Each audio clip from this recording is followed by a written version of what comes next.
ką jūs jo darote? Kas nevalgote, galite atiduoti man. Pirma duonos riekė yra mano mėgstamiausia, nes ji yra rečiausia riekė visame kepale. Jų yra vos 2. Joje yra daug pultos ir dėl savo kietumo ir troškumo man pulta patinka labiau negu minkštimas.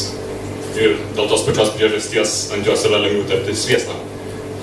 Ji yra mažiau kempinėta ir tai reiškia, joje yra mažiau skylių.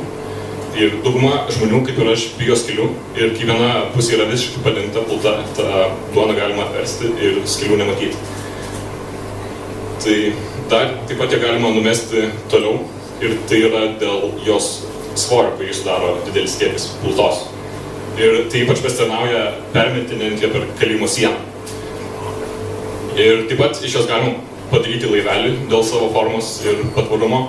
Ir apskritai estetiškiau atrodo, nes dėl savo formos jį primena motinos krūtis ir dar psichologiškai norisi ją labiau liesti. Ir kadangi joje yra daugiau pultos, joje yra daugiau maistinių medžiagų. Ir aš manau, gardėsis tam pritarė, kadangi jis gamina duoną, kuri yra sakta vien tik iš galų.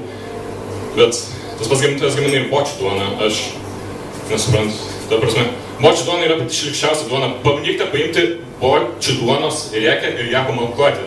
Ji lankstysis lyg koks gimnukas, prakanus jaučiasi tešlai ir pats jos skonis toks nenatūralus. Aš nesuprantu, ką jis sugalvoja. Ir taip pat duona yra laikoma sinonimu maistui, darbui, materialumui, Jėzui. Ir materialumas ir Jėzus, ir jiems abiems yra tas pats sinonimas. Įdomu. Ir taip pat anglų kalboje tai yra tai, kad duonai ir batonai apibūdinti yra naudojamas tas pats žodis. Ir ta prasme, tai yra visiškai skirtingi dalykai. Jeigu man kas nors duotų duonos, aš ją galėčiau suvalgyti, bet to paties negalėčiau pasakyti apie batoną.